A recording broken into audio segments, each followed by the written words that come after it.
Ajukan pledoi, kuasa hukum sebut Supriyani tak terbukti pukul muridnya. Guru honorer Supriyani melalui kuasa hukumnya, Andri Darmawan, membacakan pledoi atau pembelaan atas tuduhan memukul anak muridnya sendiri.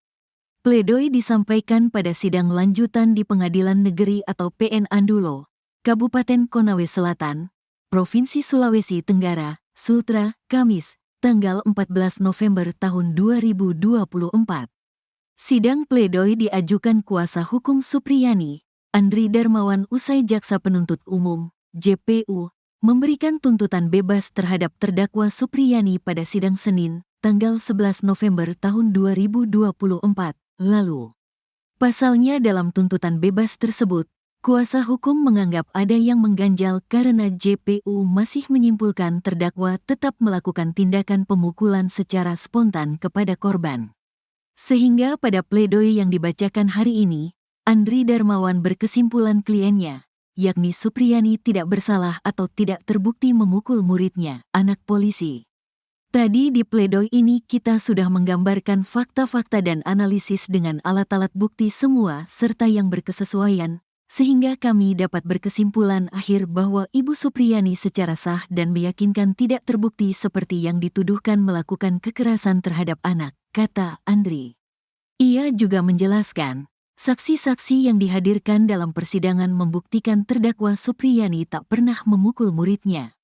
Keterangan-keterangan saksi yang disumpah tidak ada kejadian itu, pemukulan, sedangkan kedua saksi orang tuanya itu tidak mempunyai nilai pembuktian karena keterangannya adalah testimoni de audito, jelasnya.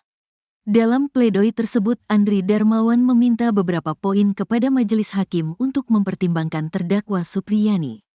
Kami tim kuasa hukum memohon kepada majelis hakim yang mulia yang memeriksa mengadili dan memutuskan perkara ini, menerima pembelaan dari kuasa hukum terdakwa Supriyani dan menyatakan terhadap Supriyani tidak terbukti melakukan tindak pidana, ujar Andri Darmawan saat membacakan pledoinya.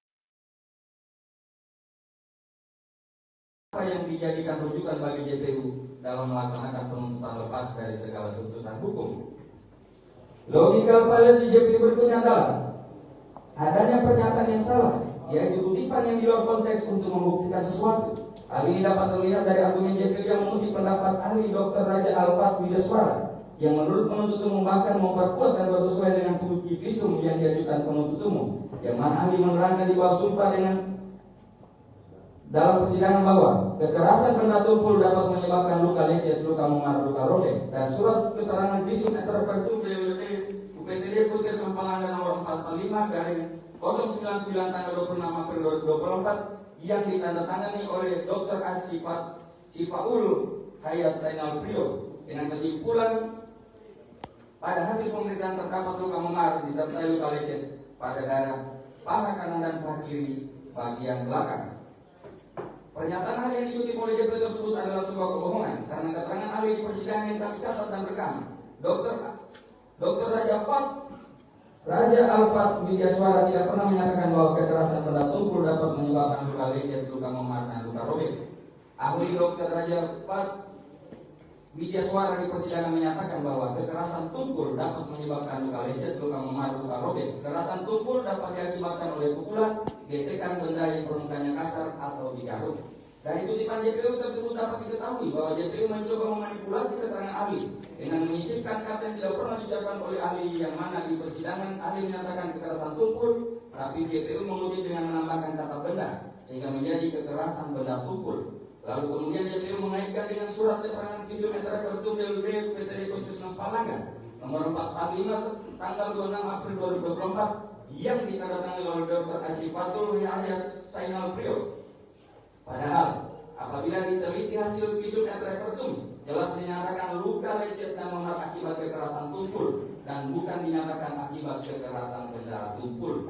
Selanjutnya JPU membuat kesimpulan yang manipulatif dengan membangun argumen bahwa berdasarkan hasil visum et repertum terdapat luka memar disertai luka lecet pada daerah paha kanan dan paha kiri belakang yang diakibatkan oleh kekerasan benda tumpul, yaitu pukulan gagang sapu ijuk. Padahal dalam hasil visum et repertum tersebut tidak disebutkan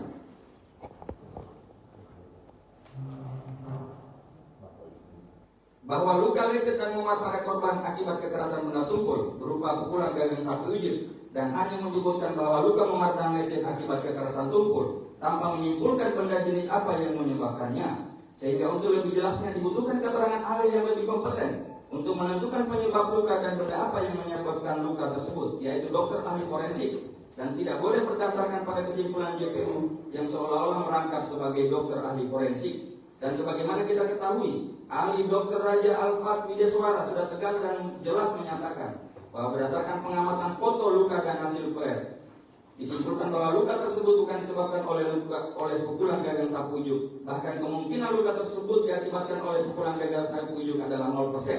Dan menurut ahli luka tersebut diakibatkan oleh gesekan dengan benda yang permukaannya kasar. Bahwa dari berbagai keraguan-raguan dan argumen JPU yang saling bertentangan tersebut, dapat dibaca bahwa JPU gamang dan kebingungan dalam memformulasikan tuntutannya.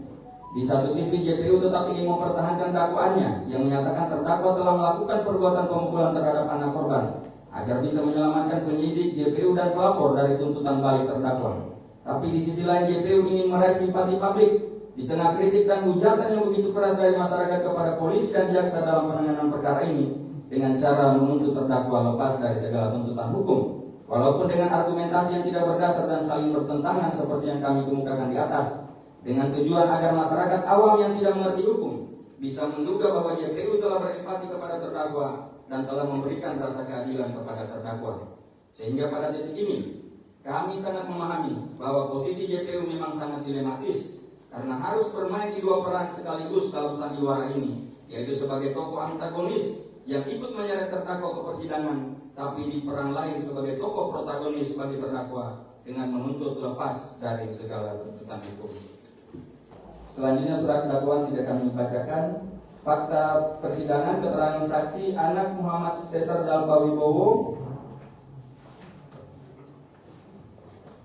Terhadap keterangan tersebut terdakwa membantah semua keterangan saksi anak tersebut.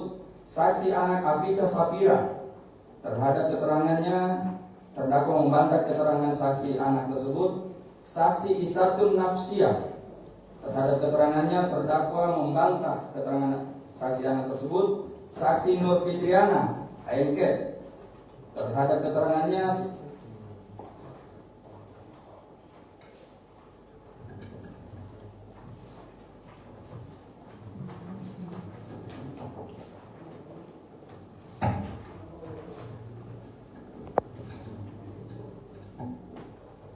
saksi membantah hal tersebut. Kemudian saksi Wibowo Hasim, terhadap keterangan saksi terdakwa membantah keterangan tersebut. Saksi Lilis Herlina Dewi, saksi Nur Aisyah, dan saksi Sana Ali, terhadap keterangannya di saksi membenarkan, terdakwa membenarkan. Kemudian saksi Adicat Rokiman, terhadap keterangannya terdakwa membenarkan.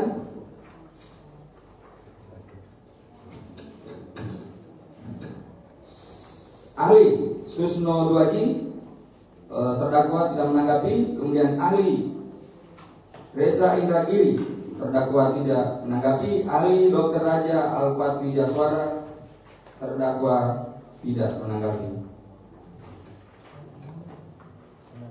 Selanjutnya kami lanjut ke analisa fakta persidangan.